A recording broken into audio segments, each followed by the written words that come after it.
Hero దైవాంశ సంభూతుడు అని చెప్పదలుచుకోలేదు సార్. నా ఉద్దేశం ఏంటంటే, ఒక మనిషి ఏదైనా ఒక ఇన్సిడెంట్ ఎక్సెల్ అయినప్పుడు వాడే దేవుడు నాకు సంబంధించినంత వరకు. ఇప్పుడు ఫర్ ఎగ్జాంపుల్ ఒక ఆటో డ్రైవర్ ఉన్నాడు, రోడ్డు మీద ఎవరైనా యాక్సిడెంట్ లో పడిపోయినారు, వాడు పని లేకపోయినా ఆపి వాళ్ళని ఎక్కించుకుని తీసుకెళ్లి హాస్పిటల్లో జాయిన్ చేసిన వాడు దేవుడు ఆ మనిషికి సంబంధించినంత వరకు. ఆ ఇన్సిడెంట్ కి ముందు ఒక ఆటో డ్రైవరు, ఆ ఇన్సిడెంట్ తర్వాత ఒక ఆటో డ్రైవరు, ఆ పర్టికులర్ ఇన్సిడెంట్ లో మాత్రం వాడు దేవుడు.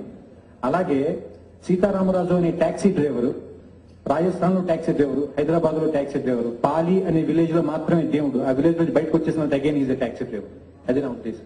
ఎందుకంటే కృష్ణుడు అనేవాడు మహాభారత యుద్ధం అయిపోయిన తర్వాత కూడా చాలా సంవత్సరాల పాటు రాజ్యం పరిపాలించాడు. మీకు ఎవరికి తెలియదు. ఆయన ఒక మామూలు మనిషిలో చనిపోయాడు. ఆయన చనిపోయిన తర్వాత ఆయన రాజ్యాన్ని దొంగలు దోచుకెళ్లిపోయారు. ఆయన కొడుకుల్ని చంపేశారు. ఆయన భార్యను దోచుకెళ్లిపోయారు. సత్యభామ విధవరాలుగా తపోభూములకు వెళ్ళిపోయింది.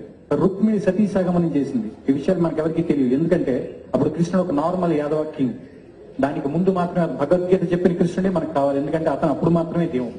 అలాగే రాముడు కూడా రామాయణం అయిన తర్వాత 10,000 years రాజ్యం చేశాడు. అప్పుడు మనకి ఎవరికి అవసరం లేదు. ఎందుకంటే రాముడు రావణుని చంపేంత వరకే దేవుడు, తర్వాత ఒక నార్మల్ రూలర్. అలాగే సీతారామరాజు అనేవాడు పాలి అనే ఊళ్ళో 534 మందిని కాపాడినంత వరకు దేవుడు. ఆ తర్వాత అతని స్టోరీ మనకు కూడా అవసరం.